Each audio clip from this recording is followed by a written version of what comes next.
ನಮ್ಮ ತಂದೆಯವರು ನೀನು ವ್ಯವಸಾಯಕ್ಕೆ ಲಾಯಕ್ಕಿಲ್ಲ, ಬೆಂಗಳೂರಿನಲ್ಲೇ ಹೋಗಿ ನಾವು ಕೆಲಸ ನೋಡ್ಕೊ ಅಂತ ಹೇಳಿದ್ರು.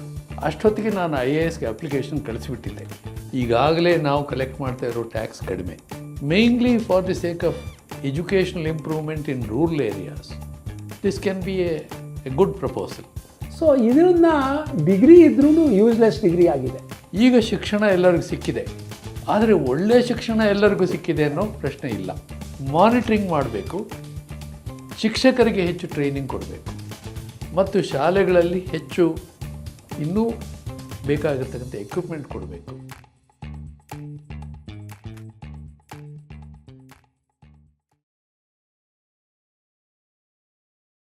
I want to welcome you Srinivasa Murthy ಅವರೇ. ನೀವು IAS ಆದಮೇಲೆ ನಿಮ್ಮ ಜರ್ನಿನಲ್ಲಿ ಏನು ಅಂದರೆ ನಿಮಗೆ ಏನು ಅಂದರೆ ಬಹಳ ಇಂಪಾರ್ಟೆಂಟ್ ಏನು ಅಂದರೆ ನಿಮಗೆ ಆನೆಸ್ಟಿ, ಇಂಟೆಗ್ರಿಟಿ. ಆಗಿನ ಕಾಲದಲ್ಲಿ ಯಾವ ರೀತಿ ಇತ್ತು ಇದು?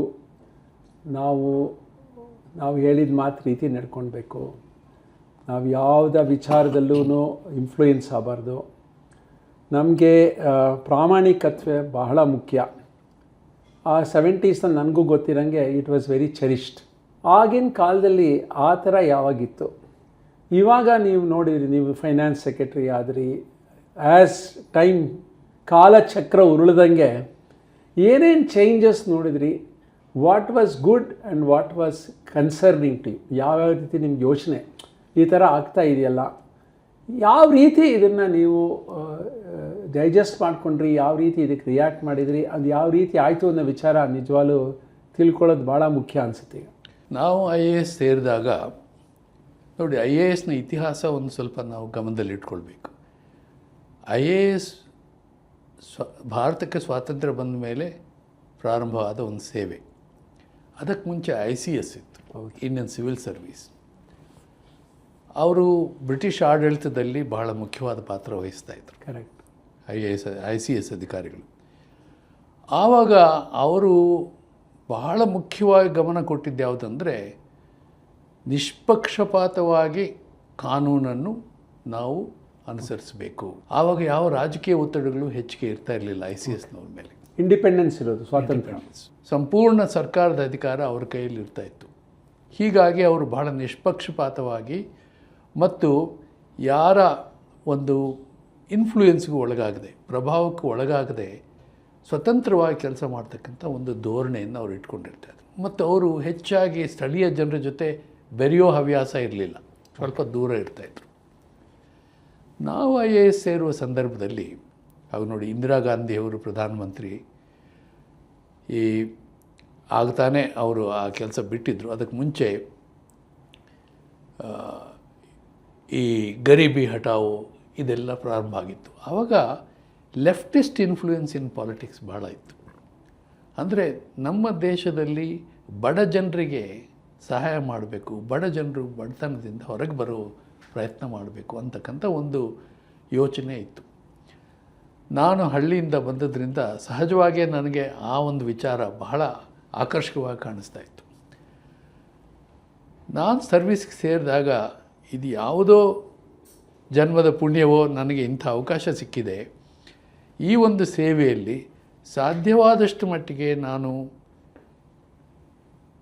ಹಳ್ಳಿಯವರಿಗೆ, ಬಡತನದಲ್ಲಿರುವವರಿಗೆ ಸಹಾಯವಾಗುವ ರೀತಿಯಲ್ಲಿ, ವಿದ್ಯಾಭ್ಯಾಸ ಇಲ್ಲದವರಿಗೆ, ಮನೆ ಇಲ್ಲದವರಿಗೆ ಅವರಿಗೆ ಸಹಾಯವಾಗುವ ರೀತಿಯಲ್ಲಿ ನನ್ನ ಕೆಲಸವನ್ನು ಮಾಡ್ತಾ ಹೋದರೆ ನಾನು ಈ ಸೇವೆ ಸೇರಿದ್ದು ಒಳ್ಳೆಯದಾಗ್ತದೆ ಅಂತ ನನಗೆ ಹಾಗೆ ಅನ್ನಿಸ್ತು. ನನ್ನ ಹಾಗೆ ಬೇಕಾದಷ್ಟು ಜನರಿಗೂ ಹಾಗೆ ಅನಿಸಿರ್ಬೋದು. ಅದು ಒಂದು ಮುಖ್ಯವಾಗಿರ್ತಕ್ಕಂಥ ಒಂದು ತಳಹದಿ ನನ್ನ ಸೇವೆಗೆ. ಮತ್ತು ಎರಡನೇದಾಗಿ, ಆ ಸಂದರ್ಭದಲ್ಲಿ ಕೆಲಸ ಮಾಡ್ತಿದ್ದ ಅಧಿಕಾರಿಗಳು ಸಹ ಬಹಳ ನಿಷ್ಪಕ್ಷಪಾತವಾಗಿ, ಹಿರಿಯ ಅಧಿಕಾರಿಗಳು ಯಾರು ನನಗೆ ತರಬೇತಿ ಮಾಡಿದರು, ನಮ್ಮ ಮಸೂರಿಯಲ್ಲಿ ನಮ್ಮ ಲಾಲ್ ಬಹದ್ದೂರ್ ಶಾಸ್ತ್ರಿ ಅಕಾಡೆಮಿಯಲ್ಲಿ ತರಬೇತಿ ಆಗಿದ್ದು ಒಂದು, ಆದರೆ ಇಲ್ಲಿ ಕರ್ನಾಟಕ ರಾಜ್ಯದಲ್ಲಿ ಬಂದು ಫೀಲ್ಡ್ ಟ್ರೈನಿಂಗ್ ಅಂತ ಕ್ಷೇತ್ರ ತರಬೇತಿ, ವಾಸ್ತವವಾಗಿ ಜಿಲ್ಲೆಯಲ್ಲಿ ಹೋಗಿ ತರಬೇತಿ ತಗೊಳ್ಬೇಕು. ಅಂದರೆ ಪ್ರತಿಯೊಂದು ಇಲಾಖೆಗೆ ಹೋಗಿ ಅವ್ರು ಹೇಗೆ ಕೆಲಸ ಮಾಡ್ತಾರೆ ನೋಡಬೇಕನ್ನುವಾಗ, ಆಗ ನಮ್ಮ ಹಿರಿಯ ಅಧಿಕಾರಿಗಳಾಗಿದ್ದವರು ಕೆಲವರು ಬಹಳ ದಕ್ಷರು ಅಂತ ಹೆಸರು ಪಡೆದಿರ್ತಕ್ಕಂಥವ್ರು ಕೆ ವಿ ಇನ್ನಿರಾಯ ಅಂತ ಒಬ್ಬರು ಧಾರವಾಡದಲ್ಲಿದ್ದರು. ಅವರು ಕಾಸರಗೋಡು ಕಡೆಯವರು. ಬಳ್ಳಾರಿಯಲ್ಲಿ ಒಬ್ಬರು ಕೃಷ್ಣಕುಮಾರ್ ಅಂತಿದ್ದರು. ಅವರು ಬಹಳ ದಕ್ಷ ಅಧಿಕಾರಿಗಳು, ಬಹಳ ಪ್ರತಿಭಾವಂತರು ಅನ್ನೋ ಹೆಸರು ಪಡೆದರು. ಹೀಗೆ ಇಂಥವ್ರ ಸಮೀಪದಲ್ಲಿ ನಾವು ಕೆಲಸ ಅವರಿಂದ ಕಲಿತು ದಕ್ಷತೆಯಿಂದ ಕೆಲಸ ಮಾಡಬೇಕು ಮತ್ತು ನಿಷ್ಪಕ್ಷಪಾತವಾಗಿ ಕೆಲಸ ಮಾಡಬೇಕು. ಯಾವಾಗಲೂ ಅನುಕಂಪದಿಂದ ಕೆಲಸ ಮಾಡಬೇಕು. You must have that empathy. ಪ್ರಾಮಾಣಿಕತ್ವನೂ ಇತ್ತು ಭಾಳ. ಹೌದು, ಭಾಳ ಇತ್ತು. ಆ ಕಾಲದಲ್ಲಿ IAS ಅಧಿಕಾರಿಗಳಂತಂದರೆ ಸಾಮಾನ್ಯವಾಗಿ ಎಬವ್ ಬೋರ್ಡ್. ಆವಾಗ ಈ ಭ್ರಷ್ಟಾಚಾರ ಅನ್ನೋದು ಇರಲಿಲ್ಲ. ಅಲ್ಲಿ ಇಲ್ಲಿ ಸ್ವಲ್ಪ ಕೇಳಿ ಬರ್ತಾ ಇತ್ತು. ಅದು ವಿಶೇಷವಾಗಿ ಕೆಳಮಟ್ಟದ ಅಧಿಕಾರಿಗಳಲ್ಲಿ. ಈ ಕೆಳಮಟ್ಟದ ಅಧಿಕಾರಿಗಳು ಸಣ್ಣ ಪುಟ್ಟ ತಾಲೂಕು ಕಚೇರಿಯಲ್ಲೋ ಇಂಥದ್ರಲ್ಲಿ ಅವರು ಅಲ್ಪ ಸ್ವಲ್ಪ ಹಣ ತಗೊಳ್ತಾರೆ ಯಾವುದೋ ಸಣ್ಣ ಕೆಲಸಕ್ಕೆ ಅನ್ನೋ ಒಂದು ಅಭಿಪ್ರಾಯಗಳಿತ್ತು ಹೆಚ್ಚಾಗಿ. ದೊಡ್ಡ ಅಧಿಕಾರಿಗಳು ತಗೊಳ್ತಾರೆ ಅಂತಕ್ಕಂಥದ್ದು ಇತ್ತು. ಉದಾಹರಣೆಗೆ ದೊಡ್ಡ ಕಾಂಟ್ರ್ಯಾಕ್ಟ್ನಲ್ಲಿ ಯಾವುದೋ ಒಂದು ಇಲಾಖೆಯಲ್ಲಿ ತಗೊಂಡಿದ್ದಾರೆ ಅಂತ. ಆದರೆ ಅಂಥ ಒಂದು ವಿಷಯ ಹೊರಗೆ ಬಂದಾಗ ಎಲ್ಲರಿಗೂ ಆಶ್ಚರ್ಯ ಆಗ್ತಿತ್ತು. ಈ ರೀತಿಯಾಗಿ ಅವರು ಲಂಚ ತೆಗೆದುಕೊಳ್ತಾ ಇದೆಯೇ?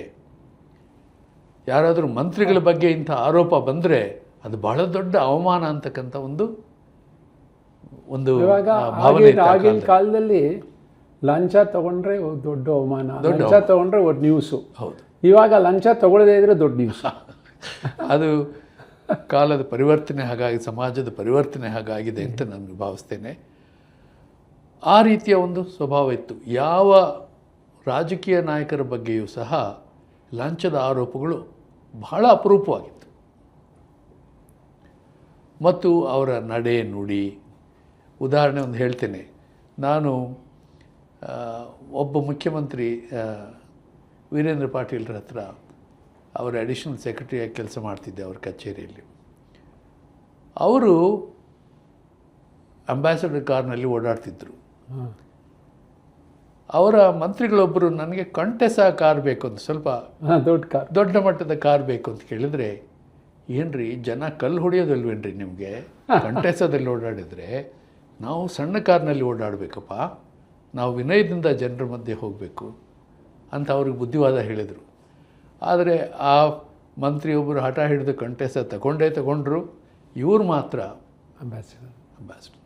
ಮತ್ತು ಹೆಲಿಕಾಪ್ಟರ್ ಇತ್ತು ಆ ಕಾಲದಲ್ಲಿ ಸರ್ಕಾರಕ್ಕೆ. ಹೆಲಿಕಾಪ್ಟರ್ನಲ್ಲಿ ನಾವು ಎಲ್ಲಿಯೂ ಪ್ರವಾಸ ಹೋಗಬಾರ್ದು, ರೈಲ್ನಲ್ಲೇ ಹೋಗೋಣ ಅಂತ ಹೇಳ್ಬಿಟ್ಟು ನಾನು ವೀರೇಂದ್ರ ಪಾಟೀಲ್ರ ಜೊತೆ ಹುಬ್ಳಿಗಾಗಲಿ ಮೈಸೂರಿಗೆ ಸಹ ರೈಲಿನಲ್ಲಿ ಪ್ರಯಾಣ ಮಾಡಿದ್ದೇವೆ. ಗುಲ್ಬರ್ಗಕ್ಕಾಗಲಿ ಜೊತೆಯಲ್ಲಿ ರಾತ್ರಿಯೆಲ್ಲ ರೈಲಿನಲ್ಲಿ ಹೋಗ್ತಾಯಿದ್ವು, ಬೆಳಗ್ಗೆ ಕೆಲಸ ನೋಡ್ತಾಯಿದ್ವು.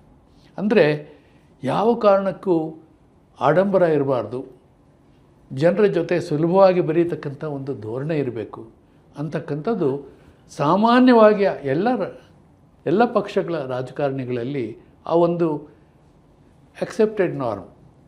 ಒಂಥರ ಅದ್ರಲ್ಲಿ ಹೆಮ್ಮೆ ಇತ್ತು. ಹೆಮ್ಮೆ ತಗೊಳ್ಳೋದ್ರಲ್ಲಿ ಅವ್ರು ಸಂತೋಷ ಪಡ್ತಿದ್ರು ಆ ರೀತಿ ಇದ್ದದ್ದಕ್ಕೆ. ಇವಾಗ ನೀವು ನೋಡಿದರೆ, ನೀವು ಇನ್ ಯುವರ್ ಸೀಟ್, ಆಮೇಲೆ ನಿಮ್ಮ ರಿಟೈರ್ಮೆಂಟ್ ಆದಮೇಲೂ ಚೇಂಜಸ್ ಆಗಿದೆ. ಇವಾಗ ಪ್ರಾಮಾಣಿಕತ್ವ ಅಷ್ಟು ಕಡಿಮೆ ಆಗಿದೆ, ನಮಗೆಲ್ಲ ಗೊತ್ತು. ಭ್ರಷ್ಟಾಚಾರ. ಇವಾಗ ಯಾವುದೋ ಒಂದು IPL ಅಂದರೆ ನನಗೆ VIP ಪಾಸ್ ಕೊಡು ಅಂತಾರೆ ನಮ್ಮ MLAಗಳು ಇವರು ಎಲ್ಲ. ನಾನು ಯಾಕೆ ಜನರಲ್ ಕ್ಯೂನಲ್ಲಿ ನಿಂತ್ಕೊಬೇಕು ಅಂತಾರೆ. ಥಿಂಕಿಂಗೇ ಬೇರೆ ಥರ ಆಗಿದೆ. ಇದು ಈ ಕಾಲಚಕ್ರ ಉಳಿದಂಗೆ ಇದು ಯಾತಕ್ಕಾಗಿರ್ಬೋದು? Is it all about money, ದುಡ್ಡಿನ ವಿಚಾರನೋ, ಪವರ್ ವಿಚಾರನೋ, are the whole dynamics change ಆಗಿರೋದಕ್ಕೆ in your view what may be the reason? ಯಾತಕ್ಕೆ ಥರ ಆಗಿದೆ? ಆ್ಯಕ್ಚುಲಿ ನಾವು ಅಫ್ಲೂಯೆನ್ಸ್ ಆದಂಗೆ, ದೇಶ ಇಂಪ್ರೂವ್ ಆದಂಗೆ ಆನೆಸ್ಟಿ ಇನ್ನೂ ಬರಬೇಕು ಜಾಸ್ತಿ. We have to become more honest. ನಮ್ಮ ಮಕ್ಕಳನ್ನ ಆ ರೀತಿ ಬೆಳೆಸಬೇಕು. ಬಟ್ ರಿವರ್ಸ್ ಆಗಿದೆ. ಯಾತಕ್ಕಾಗಿರ್ಬೋದು ಇದು? ನೋಡಿ, ಈಗ ಸ್ವಾತಂತ್ರ್ಯ ಬಂದು 75 ವರ್ಷ ಮುಗಿದಾಯಿತು. ಹೌದು. ನಾನು ಸೇವೆಗೆ ಸೇರಿದ್ದು ಸ್ವಾತಂತ್ರ್ಯ ಬಂದ ಒಂದು 30 ವರ್ಷದ ನಂತರ ಹೆಚ್ಚು ಕಡಿಮೆ. ಆವಾಗ ಮಹಾತ್ಮ ಗಾಂಧಿಯವರ ವಿಚಾರಗಳು ಮುಂತಾದವು ಇನ್ನೂ ಬಹಳ ದೊಡ್ಡ ಪ್ರಭಾವ ಸಾರ್ವಜನಿಕ ಜೀವನದಲ್ಲಿ ಅಂಥ ವಿಚಾರಗಳಲ್ಲಿ ಇತ್ತು. ಆಮೇಲೆ ಆ ಕಾಲದಲ್ಲಿ ಈ ಲೆಫ್ಟಿಸ್ಟ್ ಓರಿಯೆಂಟೇಷನ್ ಅಂದರೆ ವಾಮಪಂಥೀಯ ಒಂದು ವಿಚಾರಗಳೇನಿದ್ವು ಎಲ್ಲರಿಗೂ ಸಮವಾಗಿ ಈಕ್ವಾಲಿಟಿ, ಎಲ್ಲರಿಗೂ ಸಮವಾಗಿ ರಾಷ್ಟ್ರದ ಸಂಪತ್ತನ್ನು ಅವಕಾಶ ಮಾಡಿ ಅವ್ರಿಗೆ ಕೊಡಬೇಕು ಮತ್ತು ಬಡವರ ಒಂದು ಉದ್ಧಾರಕ್ಕೆ ಹೆಚ್ಚು ಗಮನ ಕೊಡಬೇಕು ಅಂತಕ್ಕಂಥ ವಿಚಾರ ಹೆಚ್ಚಾಗಿತ್ತು. ಆಗ ಕ್ಯಾಪಿಟಲಿಸಮ್ ಇದ್ದರೂ ಸಹ ಅಷ್ಟು ಪ್ರಭಾವಿಯಾಗಿರಲಿಲ್ಲ. ಮುಂದೆ ಬರ್ತಾ ಬರ್ತಾ ಸೋವಿಯತ್ ರಷ್ಯಾ ವಿಫಲವಾಯಿತು. ಅಲ್ಲಿಂದ ಮುಂದಕ್ಕೆ ಇಡೀ ಪ್ರಪಂಚದ ಒಂದು ಧೋರಣೆ ಕ್ಯಾಪಿಟಲಿಸಮ್ ಬಗ್ಗೆ ಬದಲಾವಣೆ ಆಯಿತು. ನಮ್ಮ ದೇಶದಲ್ಲೂ ಅದು ಬದಲಾವಣೆ ಆಯಿತು. ಈಗ ಏನಿದೆ, ನಮಗೆ ಹೆಚ್ಚು ಇಕನಾಮಿಕ್ ಗ್ರೋತ್, ಆರ್ಥಿಕ ಪ್ರಗತಿ ಚೆನ್ನಾಗಿ ಆಗಬೇಕು, ಆಮೇಲೆ ಬೇರೆಯವ್ರಿಗೆ ಹಂಚೋದನ್ನ ನೋಡೋಣ ಅಂತಕ್ಕಂಥ. ಬೇರೆಯವ್ರಿಗೆ ಸ್ವಲ್ಪ ಸೆಲ್ಫಿಶ್ನೆಸ್ ನಮಗೆ ಜಾಸ್ತಿ ಆ ಥರ ಬಂದಿದೆಯಾ ಜಾಸ್ತಿ, ನಮಗೇನು ಇದರಿಂದ ಬರುತ್ತೆ ರಾದರ್ ದೆನ್ ಥಿಂಕಿಂಗ್ ದೇಶಕ್ಕೆ ಬರೋದು ಮುಖ್ಯ ಅನ್ನೋ ಅಥವಾ ನಮಗೂ ನಾವು ಜಾಸ್ತಿ ಆಗಿದೆ ಅನ್ಸುತ್ತೆ. ಸೆಲ್ಫಿಶ್ನೆಸ್ ಅನ್ನೋದಕ್ಕಿಂತ ಹೆಚ್ಚು ಗಳಿಸಬೇಕು ಅನ್ನೋದು ಕ್ಯಾಪಿಟಲಿಸಮ್ನ ಒಂದು ಮೂಲವಾದ ತತ್ವ. ಇವತ್ತು ನನ್ನ ಹತ್ರ 1 ಲಕ್ಷ ರೂಪಾಯಿ ಆದಾಯ ಇದ್ದರೆ ತಿಂಗಳಿಗೆ ಮುಂದಿನ ವರ್ಷ ನನಗೆ 1.5 ಲಕ್ಷ ಬೇಕು, ಅದರ ಮೇಲೆ ಯಾವುದೋ ಒಂದು ಸಂದರ್ಭದಲ್ಲಿ ಕೋಟಿ ಗಳಿಸಬೇಕು, ಇದೆಲ್ಲ ಒಂದು ಯೋಚನೆ ಇರ್ತಕ್ಕಂಥ that is natural in capitalism. So ಆ ಕ್ಯಾಪಿಟಲಿಸಮ್ನಲ್ಲಿ ಇವಾಗ ಬೇರೆ ಕೆಲವು ಕಂಟ್ರೀಸ್, ಯುರೋಪ್ ನಾನು ನೋಡಿದರೆ ಈಕ್ವಾಲಿಟಿ ಇದೆ ಭಾಳ. ಏನು ಅಂದರೆ the disparity between the rich and the not so rich ಅಷ್ಟು ಹೈ ಇಲ್ಲ. ಯಾಕೆಂದರೆ ಸೊಸೈಟಿನಲ್ಲಿ ಟ್ಯಾಕ್ಸ್ ಮಾಡ್ತಾರೆ, ಇದು ಮಾಡ್ತಾರೆ, ಸೊ ವೆಲ್ಫೇರ್ ಸ್ಟೇಟ್ಸ್ ಮಾಡ್ತಾರೆ. ಸೊ ಯಾರಿಗಿಲ್ವೋ ಅವ್ರಿಗೆ ಸೋಷಿಯಲ್ ಸೆಕ್ಯೂರಿಟಿ ಕೊಡ್ತೀವಿ, ಈ ಥರ ಮಾಡಿ they brought equality in European countries. Europeans moderated ಕ್ಯಾಪಿಟಲಿಸಮ್ನ ಅವರು ಬದಲಾವಣೆ ಮಾಡಿಕೊಂಡ್ರು. ಈ ಇಂಗ್ಲೆಂಡ್ನಲ್ಲಿ ಶುರುವಾಯಿತು, ಫ್ರಾನ್ಸ್ನಲ್ಲಿ, ಜರ್ಮನಿಯಲ್ಲಿ ಎಲ್ಲ ಕಡೆ ಈ ಕ್ಯಾಪಿಟಲಿಸಮ್ ಹೀಗೇ ಬೆಳೀತಾ ಹೋದರೆ, ಅವರಲ್ಲಿ ಇದ್ದದ್ದೇ ಕ್ಯಾಪಿಟಲಿಸಮ್ ಪ್ರಾರಂಭ ಆಗಿದ್ದೇ ಅಲ್ಲೇ ಶುರು.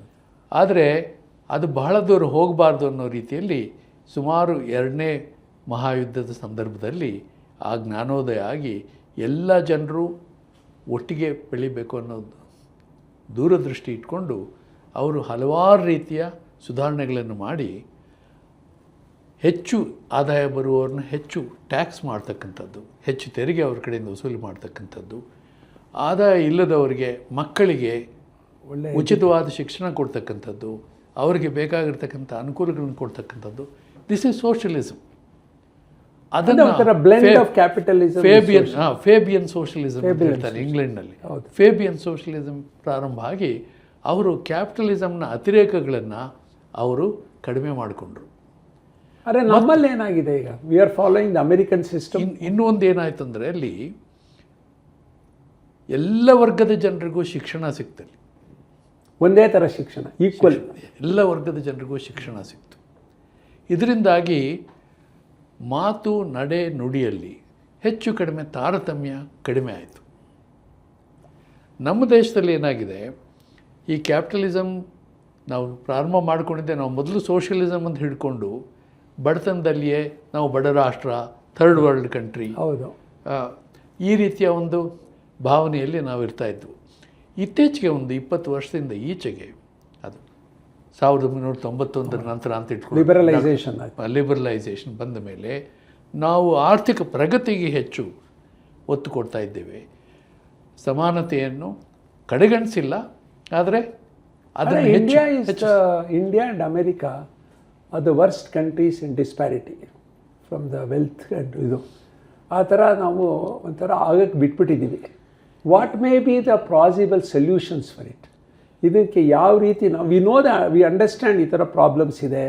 ಇವಾಗ ಯಾರೋ ಒಬ್ಬರು ನಾವು ಬಡವ್ರನ್ನ ನೋಡಿದ್ರೆ, ನಾವು ಎಷ್ಟೋ ಜನ ನೀವು ಹೇಳಿದ್ರಿ ಗಾಂಧಿ ಟೈಮ್ನಲ್ಲಿ ಇಂದಿರಾ ಗಾಂಧಿ ಗರೀಬಿ ಹಠಾವ್ ಎಲ್ಲ ಮಾಡಿದ್ರು. 50 ವರ್ಷದ ಕೆಳಗೂ ಗರೀಬಿ ಹಠಾವ್, ಇವಾಗ್ಲೂ ಗರೀಬಿ ಹಠಾವ್. ಯಾತಕ್ಕೆ ನಾವು ಒಂದು ಪ್ರಾಸ್ಪೆರಿಟಿ ಬಂದಿಲ್ಲ ಜನಕ್ಕೆ, ಬಡವರಿಗೆ ನಾವು ನೀವು ಸಾಹುಕಾರ ಮಾಡ್ತೀನಿ. ಇವಾಗ ನಾನು ಯಾವಾಗಲೂ ಒಂದು ಕತೆ ಹೇಳ್ತೀನಿ. 1975ನಲ್ಲಿ ನಾನು ಅಮೇರಿಕಾಗೆ ಹೋದಾಗ ನಮ್ಮ ಬ್ರದರ್ ಅಪಾರ್ಟ್ಮೆಂಟ್ಗೆ ಹೋದೆ. ಅಲ್ಲಿ ಅವನು 1 ತಿಂಗಳು ಅಲ್ಲಿದ್ದೆ. ವರ್ಜೀನಿಯಾಗೆ ಹೋಗೋಕ್ಕೆ ಮುಂಚೆ, ನನ್ನ ರೆಸಿಡೆನ್ಸಿ ಶುರು ಮಾಡೋಕ್ಕೆ ಮುಂಚೆ. ಆವಾಗ ಅವನಂದ, ಕ್ಲೀನಿಂಗ್ ಲೇಡಿ ಬರ್ತಾರಪ್ಪ, ಸೊ ಬಾಗಿಲು ತೆಗಿಲ್ಲ. ಹೆಂಗೆ ಬರ್ತಾರೋ ಕ್ಲೀನಿಂಗ್ ಲೇಡಿ ಅಂದರೆ, ಅವ್ರು ಕಾರ್ನಲ್ಲಿ ಬರ್ತಾರೆ. She came in a nice beautiful car. ಇದು ಕ್ರೈಸ್ಲರ್ ಕಾರ್ನಲ್ಲಿ. ನಾನು ಅಂದ್ಕೊಂಡೆ ಇವಾಗ 2026 ಇವಾಗಲೂ ಆ ಥರ ನಮ್ಮ ಅವಕಾಶ ಇಲ್ಲ ನಮ್ಮ ಜನಕ್ಕೆ. ಇವಾಗಲೂ ಗೌರ್ಮೆಂಟು ಈ ವಿಚಾರದ ಬಗ್ಗೆ ನಿಮಗೆ ವಿಚಾರಿಸ್ಬೇಕು. ಗೌರ್ಮೆಂಟ್ ಇವಾಗಲೂ ತಿಂಗಳಿಗೆ ನಿಮಗೆ 2,000 ಕೊಡ್ತೀನಿ ಗೃಹಲಕ್ಷ್ಮಿ ಮಡಿಕೊಂಡು ನೀನು ಹಂಗೆ ಇರು, ನಿನ್ಗೆ ಯಾಕೆ ಕಾರು, ನಿನ್ಗೆ ಯಾಕೆ ಸಂಪಾದನೆ ಮಾಡಬೇಕು, ಜಾಬ್ ಯಾಕೆ ಕೊಡಬೇಕು. What do you think of that? ಇವಾಗ ನಾವು job unemployment is very high in India, skill training ಇಲ್ಲ. ಅದ್ರ ಬದಲು is it right? I mean pros and cons ಇದೆ ಇದಕ್ಕೆ ಡೆಫಿನೆಟ್ಲಿ. ಒನ್ ಕ್ಯಾನ್ ಆರ್ಗ್ಯೂ, ಇಲ್ಲ ಕೊಟ್ಟರೆ ಅಟ್ಲೀಸ್ಟ್ ಅವ್ರಿಗೂ ಸೇಫ್ಟಿ ನೆಟ್ಟು. ಆದರೆ is it the right approach? ನಿಂಗೆ 2,000 ಕೊಟ್ಬಿಟ್ಟು ಬಡವ ನೀನು ಮಡಗ್ದಂಗೆ ಇರೋ, ನಿಂಗೆ ಒಂದಿಷ್ಟು ಕೊಡ್ತೀನಿ minimum wage, rather than building them skills. ಇದು ನೀವು ಹೇಳ್ದಂಗೆ ಎಜುಕೇಷನ್ ಲೆವೆಲ್ ಈಕ್ವಲ್ ತಂದು ಆಪರ್ಚುನಿಟಿ ರೂರಲ್ ಏರಿಯಾ ಕೊಡೋದು. Is it not? ನೀವು ರೂರಲ್ ಸೆಕ್ರೆಟರಿನೂ ಆಗಿದ್ರಿ. ಇದರಿಂದ I want to share your experience. ತಾವು ಒಂದು ಮಾತು ಹೇಳಿದ್ರಿ, ಅಮೇರಿಕಾದಲ್ಲಿ ಯಾವ ರೀತಿ ಅಸಮತೋಲನ ಇದೆ, ಇಂಡಿಯಾದಲ್ಲಿಯೂ ಅದೇ ರೀತಿ ಇದೆ ಅಂತ ಹೇಳ್ಬಿಟ್ಟು ಬಹಳ ದೊಡ್ಡ ವ್ಯತ್ಯಾಸ ಹೊಂದಿದೆ. ಅಮೇರಿಕಾದಲ್ಲಿ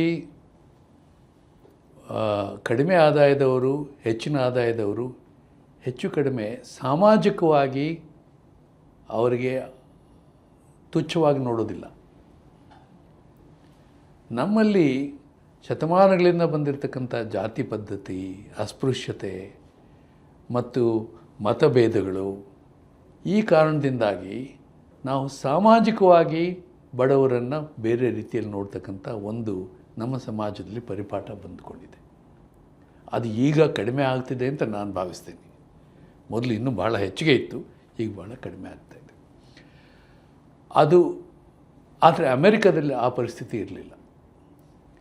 ತಾವು ಹೇಳಿದ ರೀತಿಯಲ್ಲಿ ಮನೆಯಲ್ಲಿ ಕಸ ಹೊಡೆಯೋರು ಸಹ ಕಾರ್ನಲ್ಲಿ ಬಂದು ಮಾಡ್ತಕ್ಕಂಥದ್ದು ನಾನು ಇಂಗ್ಲೆಂಡ್ನಲ್ಲಿ ನೋಡಿದ್ದೇನೆ. ನಾನು ಇಂಗ್ಲೆಂಡ್ನಲ್ಲಿ 1 ವರ್ಷ ವಿದ್ಯಾಭ್ಯಾಸಕ್ಕೆ ಹೋಗಿದ್ದಾಗ ಅದನ್ನು ನಾನು ನೋಡಿದ್ದೇನೆ. ನನ್ನ ರೂಮ್ ಸ್ವಚ್ಛ ಮಾಡೋ ಹೆಣ್ಮಗಳು ಕಾರ್ನಲ್ಲಿ ಬಂದು ಕೂತು ಸ್ವಚ್ಛ ಮಾಡಿ ನನ್ನ ಕಿಚನ್ನಲ್ಲೇ ಒಂದು ಟೀ ಮಾಡಿಕೊಂಡು ಸಿಗರೇಟ್ ಸೇದಿ ಸಂತೋಷವಾಗಿ ಅವ್ರ ಮನೆಗೆ ಹೋಗ್ತಾಯಿದ್ರು. ಆ ರೀತಿಯಾದ ಪರಿಸ್ಥಿತಿ ಅಲ್ಲಿ ಇಂಗ್ಲೆಂಡ್ನಲ್ಲಿತ್ತು. ಯಾಕೆಂದರೆ ಸಾಮಾಜಿಕವಾಗಿ ಅವರನ್ನು ಕೀಳಂತ ಯಾರು ನೋಡ್ತಾ ಇರಲಿಲ್ಲ. She was entitle to the same social. ಅದರಲ್ಲಿ ಒಂದು ಕತೆ ಓದ್ತಾ ಇದ್ದೆ. ಯಾರೋ ಒಬ್ಬರು ಸಾಹುಕಾರರ ಮನೆಯಲ್ಲಿ ಹೊಸ ಸೋಫಾ ತರ್ತಾರಂತೆ. ಸೋಫಾ ತಂದಮೇಲೆ ಒಂದು ನಾಯಿ ಮರಿ ಹೋಗಿ ಕೂತ್ಕೊಳ್ಳೋದು ಸೋಫಾ ಮೇಲೆ. ಅವಾಗ ಹೌ ಕ್ಯೂಟ್ ಅಂತ ಪಿಕ್ಚರ್ ತೊಗೊತಾರೆ ನಾಯಿ. ಅದೇ ಇನ್ನೊಂದು ಸತಿ ಬಾಳ್ತಾ ಇದ್ದಾಗ ಆ ಕೆಲಸದೊಳು ಕೂತಿರ್ತಾಳೆ ಸೋಫಾ ಮೇಲೆ. ನಿನ್ಗೆ ಯಾರು ಇಲ್ಲಿ ಕೂತ್ಕೊಳ್ಳೋಕ್ಕೆ ಎದ್ದೋಗು, ನಾವು ಹೊಸ ಸೋಫಾ ತರಬೇಕು ಅಂತ. ಆ ಥರ ನಾವು ನೀವು ಹೇಳಿದ್ದು ಕರೆಕ್ಟ್. ನಾವು ಬಡವರನ್ನ ಬೇರೆ ರೀತಿ ನೋಡ್ತಾರೆ ಕೆಲಸ ಸಾಮಾಜಿಕವಾಗಿ. ಕೇವಲ ಅವ್ರಿಗೆ ಬಡವರು ಅನ್ನೋ ಕಾರಣದಿಂದ ಅಲ್ಲ, ಅವರು ಜಾತಿ ಮತ್ತೊಂದು ಇಂಥದನ್ನೆಲ್ಲ ಅದನ್ನು ಈ ರಾಜಕೀಯರು ವ್ಯಕ್ತಿಗಳು ದುರುಪಯೋಗ ಮಾಡ್ಕೊಂಡಿದ್ದಾರಾ? ಇದನ್ನ ವೋಟ್ ಬ್ಯಾಂಕ್ ಥರ ಮಾಡಿ. ಆ ಪ್ರಶ್ನೆಗೆ ಬರ್ತೀನಿ ಈಗ. ನೋಡಿ, ಈಗ ಪರಿಸ್ಥಿತಿ ಬದಲಾಗ್ತಾ ಇದೆ. ನಗರ ಪ್ರದೇಶಗಳಲ್ಲಂತೂ ಬದಲಾಗ್ತಾ ಇದೆ. ನಮ್ಮ ಮನೆಯಲ್ಲಿ ಕೆಲಸ ಮಾಡ್ತಕ್ಕಂಥವರು ಸ್ಕೂಟರ್ನಲ್ಲಿ ಬರ್ತಾರೆ.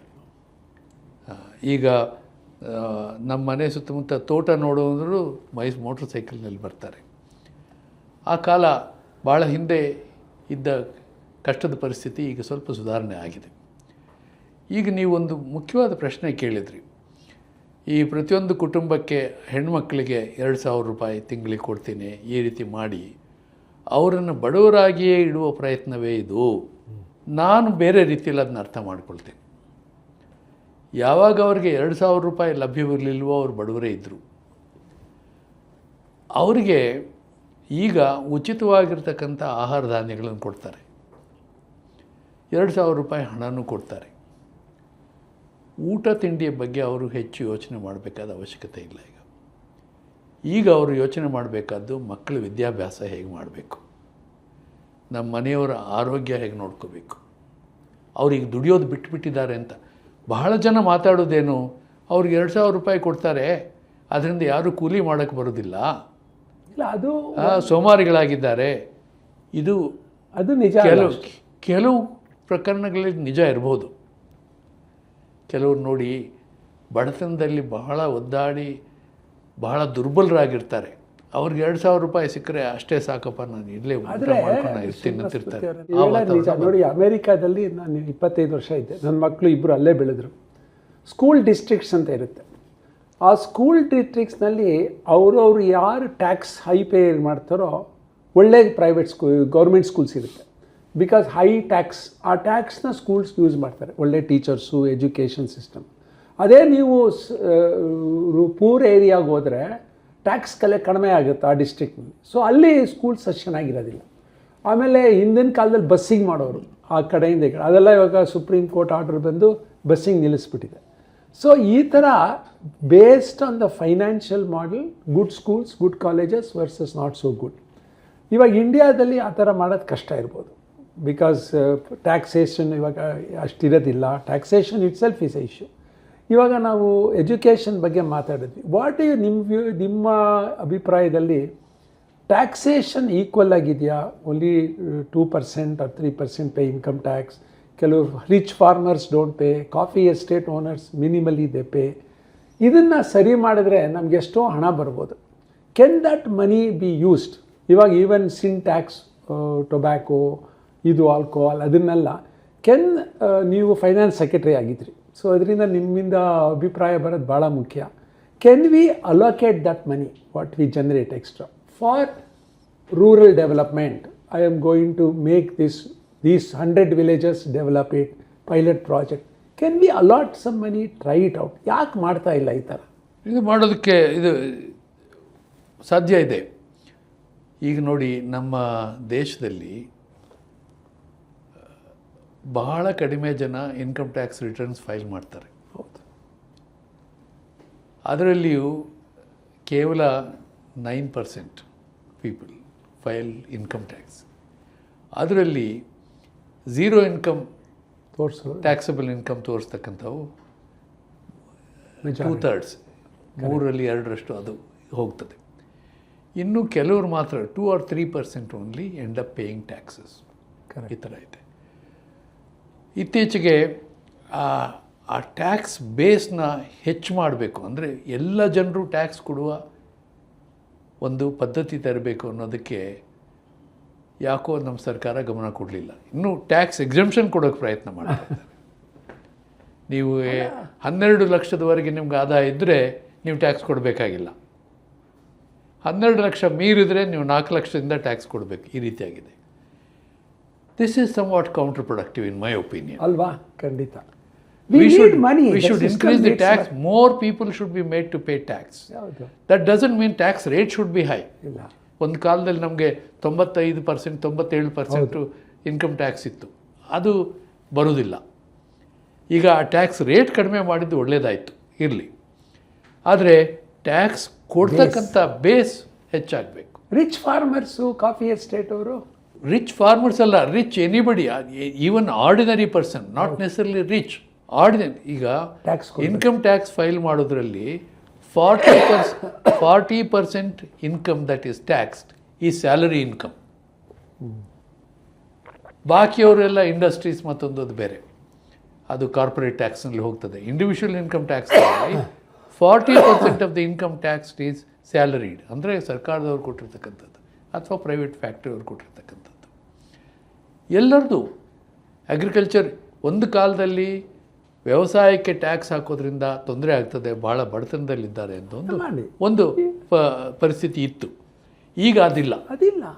ಈಗ ಬಹಳ ಜನ, ಯಾರ್ಯಾರಿಗೆ ಕನಿಷ್ಠ ಒಂದು 5 ಎಕರೆ 6 ಎಕರೆ ಜಮೀನಿದೆ, ಅದು ದಕ್ಷಿಣ ಭಾರತದಲ್ಲಿ, ಅವರಿಗೆ ಸಾಕಷ್ಟು ಇನ್ಕಮ್ ಇದೆ, ಟ್ಯಾಕ್ಸ್ ಕೊಡ್ಬೋದು. ಅವರು 5% 10% ಟ್ಯಾಕ್ಸ್ ಕೊಡೋದಕ್ಕೆ ವ್ಯವಸ್ಥೆ ಮಾಡ್ಬೋದು.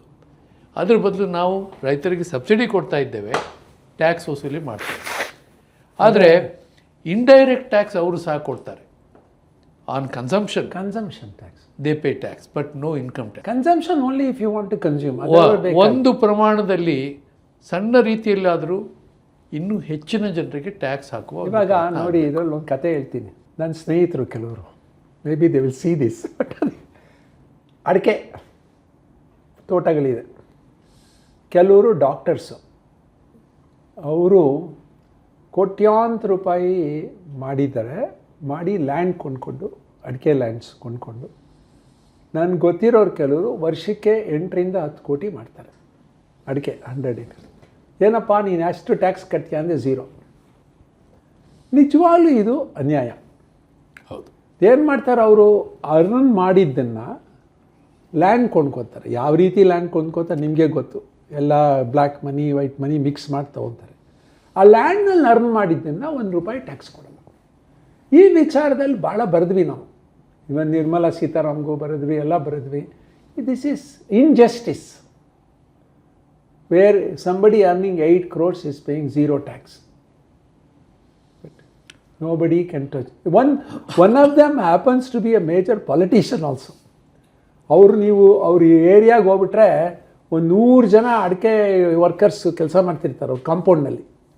ಬಂದಿದ್ದ ದುಡ್ಡೆಲ್ಲ ಫ್ರೀ ಮನಿ, ಅವ್ರ ಮಗ ಅಂತಾನೆ ಎಲ್ಲ ಫ್ರೀ ಮನಿ ಬರೋದಲ್ಲ, ನಥಿಂಗ್ ಟು ವರಿ. ಇದು it is creating parallel economy, it is creating disparity. ಅವ್ರು ಹೋಗ್ತಾರೆ ವೆಲ್ತು, ಇವಾಗ ಆ ದುಡ್ಡು tax free money, they go to 5-star hotels, spend whatever they want. ಎಲ್ಲಿಗೆ ಯಾರು ಇದು ಮಾಡೋಂಗಿಲ್ಲ, ಅದನ್ನೇ ನೋಡ್ತಾರೆ ಒಬ್ಬ ಬಡವ. ನೋಡಯ್ಯ, ಇವರು ಒಂದು ತತಿ ಬಂದು ತಿಂದರೆ ಇಲ್ಲಿ ₹20,000 ಖರ್ಚು ಮಾಡ್ತಾರೆ, ನನಗೆ ಸಂಬಳ ನನ್ನ ಮಗನ ಸ್ಕೂಲಿಗೆ ಕಳಿಸ್ಬೋದು. ಈ ಥರ ಇದು ಅವ್ರ ಐಸ್ನಲ್ಲೂ. But the question is, India ನಮ್ಮ ಪ್ರಕಾರ we are very tolerant people. There is no revolution in India. ಇದೆಲ್ಲ ನೋಡಿ, ಅನ್ಯಾಯ ನೋಡಿದ್ರೂ ನಾವು ರೆವಲ್ಯೂಷನ್ ಮಾಡಲ್ಲ. ಬಿಕಾಸ್ ನಾವು ಅನ್ಯಾಯ ನೋಡಿಕೊಂಡು ಸುಮ್ಮನೆ ಇರ್ತೀವಿ. ಅನ್ಯಾಯದ ಎದುರಿಗೆ ನಾವು ತಲೆ ಬಾಗದಿರು ಅಂತೀವಿ, ಆದರೆ ನಾವು ತಲೆ ಬಾಗ್ತೀವಿ. This is the problem in our society. No, I agree with you there. You know, there is a fundamental change required in our thinking about agricultural income tax. Yes. So, ಎಲ್ಲ ರೈತರು ಬಡವರು ಅಂತಕ್ಕಂಥ ಭಾವನೆ ಈಗ ಬಿಡ್ತಕ್ಕಂಥ ಒಂದು ಸಂದರ್ಭ ಬಂದಿದೆ. ಅದನ್ನು ಬಿಟ್ಟು ಯಾವ ರೀತಿಯಲ್ಲಿ ಅವರಿಗೆ ತೆರಿಗೆ ಹಾಕಬೇಕು, ಯಾವ ಪ್ರಮಾಣದಲ್ಲಿ 10%, 5%, ಯಾವ ಪ್ರಮಾಣದಲ್ಲಿ ಹಾಕಿದರೆ ನ್ಯಾಯವಾಗಿರ್ತದೆ ಅನ್ನೋದ್ರ ಬಗ್ಗೆ ಒಂದು ಸರಿಯಾಗಿರ್ತಕ್ಕಂಥ ಅಧ್ಯಯನ ಮಾಡಬೇಕು. ಎಲ್ಲ ರಾಜ್ಯದಲ್ಲೂ ಈ ಪರಿಸ್ಥಿತಿ ಇಲ್ಲ. ಕೆಲವು ರಾಜ್ಯಗಳಲ್ಲಿ ಒಳ್ಳೆಯದಿದೆ, ಕೆಲವು ರಾಜ್ಯಗಳಲ್ಲಿ ಆ ರೀತಿ ಇಲ್ಲ. ಅಗ್ರಿಕಲ್ಚರ್ ಈಗ ಪಂಜಾಬ್ನಲ್ಲಿ ಇಟ್ಸ್ ಎನ್ ಅಗ್ರಿಕಲ್ಚರ್ಲಿ ಪ್ರಾಸ್ಪರಸ್. ಕರ್ನಾಟಕದಲ್ಲಿಯೂ ಚೆನ್ನಾಗೇ ನಡೀತಾ ಇದೆ. ನೀವು ಹೇಳಿದಾಗ ಮಲೆನಾಡು ಪ್ರದೇಶದಲ್ಲಿ, ಮತ್ತೊಂದರಲ್ಲಿ ತಮಿಳುನಾಡಿನಲ್ಲೂ ಹೀಗೆ ಇದೆ. ಹೀಗೆ ಯಾವ ರೀತಿಯಲ್ಲಿ ನ್ಯಾಯವಾದ ರೂಪದ ತೆರಿಗೆಯನ್ನು ಇವರಿಗೆ ಹಾಕ್ಬೋದು ಅನ್ನೋದನ್ನು ನಾವು ಅಧ್ಯಯನ ಮಾಡಿಸಿ ಆ ಕೆಲಸ ಮಾಡು. ಆದರೆ ಒಂದು ಡಿಫಿಕಲ್ಟಿ ಏನಿದೆ ಅಂದರೆ, ಅಗ್ರಿಕಲ್ಚರಲ್ ಇನ್ಕಮ್ ಟ್ಯಾಕ್ಸ್ ಇದು ಸ್ಟೇಟ್ ಸಬ್ಜೆಕ್ಟ್. ಸೆಂಟ್ರಲ್ ಗೌರ್ಮೆಂಟ್ ಈ ಕೆಲಸ ಮಾಡೋ ಹಾಗಿಲ್ಲ, ಇನ್ಕಮ್ ಟ್ಯಾಕ್ಸ್ ಆನ್ ಅಗ್ರಿಕಲ್ಚರ್. ಅದಕ್ಕೋಸ್ಕರ ಜನರೇಟೆಡ್ ಮಾಡಿ ಸೆಂಟ್ರಲ್ ಗೌರ್ಮೆಂಟ್ಗೆ ಹೋಗುತ್ತಲ್ವಾ ಇನ್ಕಮ್ ಟ್ಯಾಕ್ಸ್ಗೆ ಸೆಂಟ್ರಲ್ ಟ್ಯಾಕ್ಸ್ ಅದರಲ್ಲಿ ಇಲ್ಲ, ಅಗ್ರಿಕಲ್ಚರ್ಲಿ ಇಲ್ಲ. ಯಾವ ರೀತಿ ನಾವು GST ಪ್ರಾರಂಭ ಮಾಡಿದೆವು, ವ್ಯಾಟ್ ಹೋಗಿ, ಅಂದರೆ ಎಲ್ಲ ರಾಜ್ಯಗಳ ಟ್ಯಾಕ್ಸೇಷನ್ ಪವರ್, ಸೇಲ್ಸ್ ಟ್ಯಾಕ್ಸ್ ಹಾಕ್ತಕ್ಕಂಥ ಪವರ್, ವ್ಯಾಲ್ಯೂ ಆಡೆಡ್ ಟ್ಯಾಕ್ಸ್ ಪವರ್ನ ಒಟ್ಟುಗೂಡಿಸಿ ಸೆಂಟ್ರಲ್ ಟ್ಯಾಕ್ಸ್ ರೀತಿಯಲ್ಲಿ ಯಾವ ರೀತಿ ನಾವು ವಸೂಲಿ ಮಾಡ್ತಾ ಇದ್ದೀವಿ, ಅದೇ ರೀತಿ ಈ ಅಗ್ರಿಕಲ್ಚರಲ್ ಇನ್ಕಮ್ ಟ್ಯಾಕ್ಸ್ ಬಗ್ಗೆಯೂ ಸಹ ಒಂದು ಸಹಮತಿ, ಒಂದು ಕನ್ಸೆನ್ಸಸ್ ನಾವು ಡೆವಲಪ್ ಮಾಡಬೇಕು. All States must come together and they must empower some kind of a legislation on taxing agriculture, particularly prosperous agriculture. ಎಲ್ಲ ಅಗ್ರಿಕಲ್ಚರ್ ಅದ್ರಲ್ಲಿ ಬಂದಿದ್ದ ದುಡ್ಡನ್ನ they can allocate it for rural development. ಅದು ಆವಾಗ ಅಗ್ರಿಕಲ್ಚರಿಸ್ಟ್ಗೆ ಹೆಲ್ಪ್ ಆಗುತ್ತೆ. ಸಟ್ಲಿ ಮಾಡ್ಬೋದು. ಈಗಲೂ ಸಹ ಕೇಂದ್ರ ಸರ್ಕಾರದವರು ಕೊಡೋ ಸಬ್ಸಿಡೀಸ್ನಲ್ಲಿ ಅತಿ ಹೆಚ್ಚು ಸಬ್ಸಿಡಿ ಫುಡ್ ಆ್ಯಂಡ್ ಫರ್ಟಿಲೈಸರ್ಸ್. ಹೌದು, ಫರ್ಟಿಲೈಸರ್ ಸಬ್ಸಿಡಿ ಅಂತ ಕೊಡ್ತಾ ಅದು ಸ್ವಲ್ಪ ಕಡಿಮೆ ಆಗ್ತಾ ಇದೆ. ಆದರೆ ಸಬ್ಸಿಡಿ ಕೊಡ್ಬೇಕು, ಎಲ್ಲಿ ಸಬ್ಸಿಡಿ ಬೇಕಾಗಿದೆಯೋ ಅಲ್ಲಿ ಕೊಡಬೇಕು. Subsidy helping farmers. ಇದನ್ನು ಒಂದು 2 minutes ಕ್ಯಾಪಿಟಲೈಸೇಷನ್ ಥಿಯರಿ ಅಂತ ಇವರು ಅಮರ್ಜಿತ್ ಬ್ಯಾನರ್ಜಿ ಅವ್ರ ವೈಫು ಬರೆದ್ರಲ್ಲ, how if you capitalise people they can be brought equality.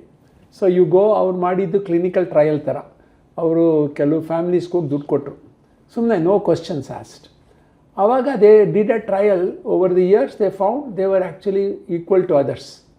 So ಯಾಕೆಂದರೆ ಹುಟ್ಟಿದಾಗ ನಮಗೆ ದುಡ್ಡು ಇರಲಿಲ್ಲ, ನಾವು ಹೋಗಿ ದುಡ್ಡು ಕೊಡ್ತೀವಿ. ಇವಾಗ ಒಂದು ಫ್ಯಾಮಿಲಿಗೆ ಒಂದು 10 ಲಕ್ಷ ಕೊಡ್ತೀವಿ ಸುಮ್ಮನೆ. Then you bringing equality. ಆ ಥರ ಇವ್ರ ಗೌರ್ಮೆಂಟು ನಾವೆಲ್ಲ ಬರೆದ್ವಿ, why don't you take money. ಇವಾಗ ಎಷ್ಟೋ ಮನಿ ಬ್ಯಾಂಕ್ಸ್ನಲ್ಲಿ ದುಡ್ಡು ಎಷ್ಟೋ ಜನ ಈವನ್ ಡಿಪಾಸಿಟ್ ತೊಗೊಂಡಿಲ್ವಂತೆ, ಎಷ್ಟೋ ಕೋಟ್ಯಾಂತರ ರೂಪಾಯಿ.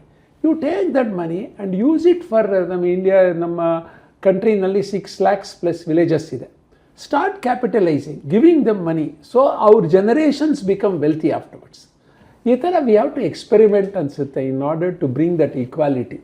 ಅದು ಈಗ ನೋಡಿ, ಸರ್ಕಾರದವರು ಪ್ರತಿ ಕುಟುಂಬಕ್ಕೆ ಕೊಡ್ತಾ ಇರ್ತಕ್ಕಂಥ ಸಹಾಯ more or less on similar lines to some extent. But 2000 ಏನೂ ಆಗಲ್ಲ. 2000 ಆಗಲ್ಲ, ಹೆಚ್ಚು ಕೊಡ. ನಾನು ಅದೇ ಅನ್ನೋದು ನಮ್ಮ ರೂರಲ್ ವುಮನ್ಗೆ 2000 ಬೇಡ, 20 ಲಕ್ಷ ಕೊಡಿ. 20 ಲಕ್ಷ ಸಾಲ ಕೊಡ್ಬೋದು. ಅಲ್ಲ, ಸಾಲ ಅಲ್ಲ, ಫ್ರೀ ಕೊಡಿ. ಓಕೆ, ಅಂಥ ಪರಿಸ್ಥಿತಿ ಅಂದರೆ ಅವಾಗ ಎಲ್ಲರೂ ರಿಚ್ ಆಗ್ತಾರೆ. ಅಂಥರ ಪರಿಸ್ಥಿತಿ ಆರ್ಥಿಕವಾಗಿ ಈಗ ಸದ್ಯಕ್ಕೆ ನಮ್ಗೆ ಬಟ್ ಸಾಧ್ಯ. 2000 ಈಸ್ ಆ್ಯಕ್ಚುಲಿ ಅಲ್ಲೂ ಇಲ್ಲ ಇಲ್ಲೂ ಇಲ್ಲ. ಸಿ ವಿ ಅಂದರೆ ಆಬ್ಜೆಕ್ಟ್ ಪಾವರ್ಟಿ ಅನ್ನೋದು ಇತ್ತಲ್ಲ ಹಿಂದೆ, ಅದು ಈಗ ಇಲ್ಲದೆ ಆಗ್ತಾ ಇದೆ.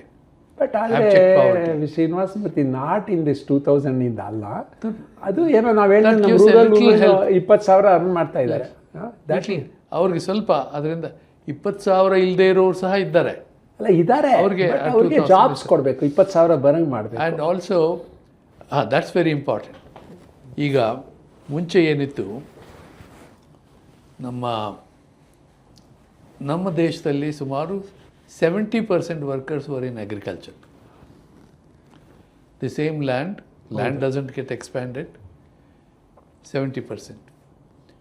ಇವಾಗ 45% workers R in agriculture, but the number is more than double the original number of agricultural workers because the population has grown. Increased.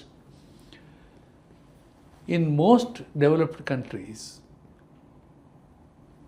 the population dependent on agriculture is less than 10%. In countries like America, it's less than 5%. In UK, it's less than 5%. All others have some skills, some education to earn something. A farmer is a very rare commodity. ಅದು ಅಲ್ಲದೆ ಅಲ್ಲಿ automation ಆಗಿದೆಯಲ್ಲ, 1000 acresನ ಇಬ್ಬರು farmers. ಹೌದು, ಯಾವಾಗ ಈಗ ಆ ಪರಿಸ್ಥಿತಿ ಬರ್ತಾ ಇದೆ. ಒಂದು 50 ವರ್ಷದ ಹಿಂದೆ ನಾನು ಹಳ್ಳಿಯಲ್ಲಿ ಇನ್ನೂ ವಿದ್ಯಾಭ್ಯಾಸ ಮಾಡ್ತಿದ್ದಾಗ ಒಬ್ಬ ಕೂಲಿಯವನ ದಿನ ಕೂಲಿ ಎಷ್ಟಿತ್ತು ಅಂದರೆ ₹1, ₹1.25 ಹಳ್ಳಿಯಲ್ಲಿ ಹೊಲದ ಕೆಲಸ ಮಾಡೋನಿಗೆ. ಈಗ ನಮ್ಮ ಹಳ್ಳಿಯಲ್ಲಿ ₹600 - ₹800 ಒಂದು ದಿನಕ್ಕೆ. ಇದು ಹೆಚ್ಚು ಕೂಲಿ ಕೊಡಬೇಕಲ್ಲ ಅಂಥೇಳಿ ಈಗ ರೈತರೆಲ್ಲ ಟ್ರ್ಯಾಕ್ಟರ್ಗಳು ತಗೊಳ್ತಾ ಇದ್ದಾರೆ, ಯಂತ್ರಗಳು ತಗೊಳ್ತಾ ಇದ್ದಾರೆ. Less and less people are being employed in agriculture. More and more people are being released for other services. ಆದರೆ ನಾವು ಬೇರೆ ಕೆಲಸದಲ್ಲಿ ಉದ್ಯೋಗ ಸೃಷ್ಟಿ ಮಾಡೋದನ್ನ ಮೊದಲು ನೋಡಬೇಕು. ಸ್ಕಿಲ್ ಟ್ರೈನಿಂಗು ಇವಾಗ ಅದರಲ್ಲಿ ನೀವು ಹೇಳಿದ್ರಿ ಎಜುಕೇಷನ್ನು. ಇದು ಸುಮಾರು 4,000 ಜನ ನಮ್ಮ ಮಹಿಳೆಯರಿಗೆ ಪ್ರಶ್ನೆ ಕೇಳಿದೆ ಇದು ಗುಂಡಲ್ಪೇಟೆ. ಅವರು ಎಲ್ಲರೂ ಆವ್ರೇಜ್ ಅರ್ನಿಂಗ್ ಇವಾಗ ₹20,000 ನಮ್ಮ ಮೈಕ್ರೋ ಕ್ರೆಡಿಟ್. ಆದ್ರೂ ₹2,000 ತೊಗೊತಾರೆ. ನಾನು ಕೇಳಿದೆ, ₹2,000 ನಿಮ್ಗೆ ಏನಾದ್ರು ಒಳ್ಳೇದಾಗುತ್ತಾ ಅಂತ. ಎಲ್ಲ ನಮಗೆ ಬರುತ್ತಲ್ಲ, ಸುಮ್ಮನೆ ದುಡ್ಡು ಅಂತ ಇಸ್ಕೊತೀವಿ, ನಮ್ಗೆ 2,000ದಿಂದ ಏನಷ್ಟು ಪ್ರಯೋಗ ಆಗಲ್ಲ ಅಂದರು. ನಮಗೆ ಏನು ಬೇಕು ನಿಮಗೆ ಅಂದರೆ, ನಮಗೆ ಉದ್ಯೋಗ ಬೇಕು ಅಂದರು, ನಮಗೆ ಸ್ಕಿಲ್ ಟ್ರೈನಿಂಗ್ ಬೇಕು. ಕರೆಕ್ಟ್. ಇದು ₹2,000 ಬದಲು ಅವ್ರಿಗೆ ನಾವು ಟ್ರೈನಿಂಗು ಅದೇ ದುಡ್ಡನ್ನ ಇದು ಮಾಡಿ ಟ್ರೈನಿಂಗ್ ಸೆಂಟರ್ಸು, ಸ್ಕಿಲ್ ಸೆಂಟರ್ಸು ಮಾಡಿದ್ರೆ ಅವರು 20,000 ಮಾಡೋರು 40,000 ಮಾಡೋಂಗೆ ಮಾಡಬೇಕು. This is what will bring them out of poverty. ನಾವು ಹೇಳೋದು ಭಾಳ ಕರೆಕ್ಟ್. ಇವಾಗ ಕೊನೆಯದಾಗಿ ನೀವು ಎಲೆಕ್ಷನ್ ಕಮಿಷನ್ನಲ್ಲಿದ್ದಿರಿ. ನಾವು ದ ವರ್ಲ್ಡ್ನಲ್ಲಿ ಮೊನ್ನೆ ತಾನೇ ನೋಡಿದೆ, which are the democracies and all. India is flawed democracy ಅಂತ ಹಾಕಿದ್ದಾರೆ. ನಾಟ್ ಲೈಕ್ ಯುರೋಪಿಯನ್ಸ್ ಇದಾವೆ, flawed democracy. Dark blue is full democracy, light blue is flawed democracy. ಇದರಲ್ಲಿ ಏನು ಅಂದರೆ, ನಾವು ಸೆಕ್ಯುಲರ್ ಕಂಟ್ರಿನೂ ಹೌದೋ ಅಲ್ಲೋ ಈಗ. ಆರ್ ವಿ ರಿಯಲಿ ಯಾವ ಥರ ಡೆಮೋಕ್ರಸಿನೋ ಅನಾಕ್ರಸಿನೋ, what do you think we are and how do we change this to be a true freedom of speech, true democracy? Where are we headed in this? Are we headed for a more of a flawed democracy only, or can we be taking pride saying we are true democracy? See, 25 years ago, we all looked to America as the perfect democracy. Correct. We looked at many European countries as perfect democracies. Now today, many European countries are heading towards the rightist flawed democracy. ideologies. And now we started off as a precocious democracy. Andre, we were not fully developed to become democratic, but we tried democracy. And we managed it for some time. Now we have some tendencies which people consider as undemocratic or less than democratic. Now it is not the system which is not the Constitution of India is one of the most perfect ಬಹಳ perfect democratic constitutions. It's the people. Now, why have American democracy, Democrats, and why has American democracy become deteriorated according to some people? It is flawed. It is a flawed democracy. Because the people have changed their attitudes. So now we must see how our people can be made to think differently, more democratically. ಅದು ಜನರಲ್ಲಿ ಆಗಬೇಕಾದ ಬದಲಾವಣೆ, ಕಾನೂನಲ್ಲಾಗುವ ಬದಲಾವಣೆ ಅಲ್ಲ. ಕಾನೂನಲ್ಲಿ ಬದಲಾವಣೆ ಬೇಕಾದ್ರೆ ತಾನಾಗಿ ಆಗುತ್ತೆ. ನಾವು ಮೊದಲು ಜನರಿಗೆ ಈಗ ನೋಡಿ, ಉತ್ತರ ಪ್ರದೇಶ್ ಮೈನಾರಿಟಿಗೆ ಒಂದು ಸೀಟ್ ಕೊಡಲ್ಲ ಅವರು ಕ್ಯಾಬಿನೆಟ್ನಲ್ಲಿ. They are suppress. ಈ ಥರ ನಾವು ನಮ್ಮ ಇದು ಮೆಜಾರಿಟಿ, ಇದು ಸೆಕ್ಯುಲರಿಟಿನೇ ಹೋಗಿದೆ ಈಗ. Is it a problem when we don't involve all the sections? It's a great tragedy in our country particularly, because some people who dominated our society, when they realize that others are coming up and they are losing their domination, they are trying to come up with various kinds of ideas about promoting intercommunal discord for their own benefit, to maintain their hegemony. This is my personal opinion. And people are getting, some people are being used for promoting this hegemony. I think we need to educate people to see that they don't get used by this kind of ideologues. That is the challenge before at least the so-called enlightened people in our society.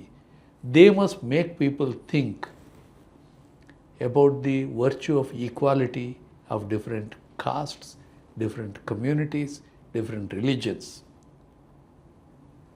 And different communities must also realize that it is in the interest of whole humanity to be nice to the other religions. Correct. Polite to the other religions, respect other religions. Unless we promote this outlook, the whole humanity is in danger. Today, the biggest war that's going on is because of these basic differences. ಹೌದು. Of course, they also use oil for this purpose. But fundamental difference is that there is one country which dislikes the other religion. There is another country which thinks that they must safeguard their religion by hitting others. These ideologies must be countered properly by advocating brotherhood of all communities. And that is the biggest challenge before all those who are educated, who have the resources. If people who have resources can invest their money, besides promoting education in primary schools, at least educating educated people about the need for preserving social harmony. ಸಾಮಾಜಿಕವಾಗಿ ಹೌದು.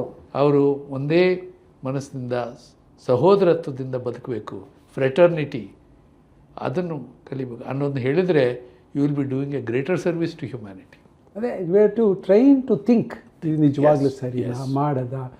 But unfortunately most media are now taken over by that kind of forces. ಹೌದು.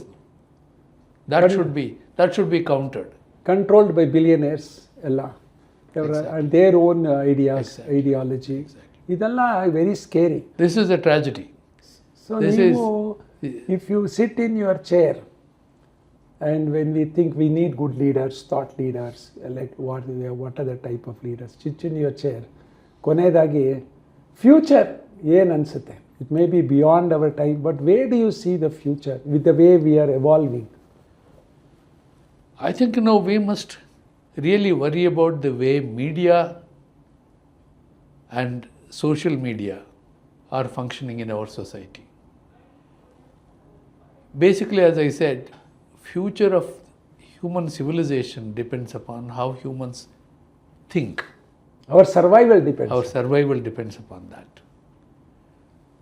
So, if there are ideologies which are being propagated, which will increase the risk that humanity is facing, risk of conflict, risk of mutual destruction, ಅದನ್ನು ನಾವು counter ಮಾಡಬೇಕೀಗ, ಅದನ್ನು ವಿರೋಧ ಮಾಡಬೇಕು ನಾವು. So I think media will be investment in media by people who have resources to promote this kind of thinking and prevent divisive thinking is an extremely important thing. 20 years ago, I would have said, write good articles in newspapers. 10 years ago, I would have said, okay, let us give good lectures in television. Today, you have to go beyond that. The times have changed. How the times have changed. ಅದು ಬಹಳ ಮುಖ್ಯವಾಗಿರ್ತಕ್ಕಂಥ ಒಂದು ವಿಚಾರ. ಚೆನ್ನಾಗಿ ಹೇಳಿದ್ರಿ. It was a good discussion. Lot of things we have discussed. Lot of work to do also for us. And ನೋಡೋಣ together how we can take up all this. Once again, thank you for coming and giving us this time. It was very fruitful and informative talk. Thank you very much. ಇಂಥ ಅವಕಾಶ ಕೊಟ್ಟಿದ್ದಕ್ಕೆ ಬಹಳ ಅಯ್ಯೋ ಸಂತೋಷ. ನೀವು ಅವಕಾಶ ನಿಮ್ಮ ಜೊತೆ ಮಾತಾಡುವುದೇ ಒಂದು ಭಾಳ ಸಂತೋಷದ ವಿಷಯ. ಅದು ಇಂಥ ಒಳ್ಳೆ ಸಮಸ್ಯೆಗಳ ಬಗ್ಗೆ ನಾವು ಮಾತಾಡೋಕ್ಕೆ ಅವಕಾಶ ಆಗಿದ್ದು ಭಾಳ ಸಂತೋಷ ಆಯಿತು. Thank you very much. Thank you.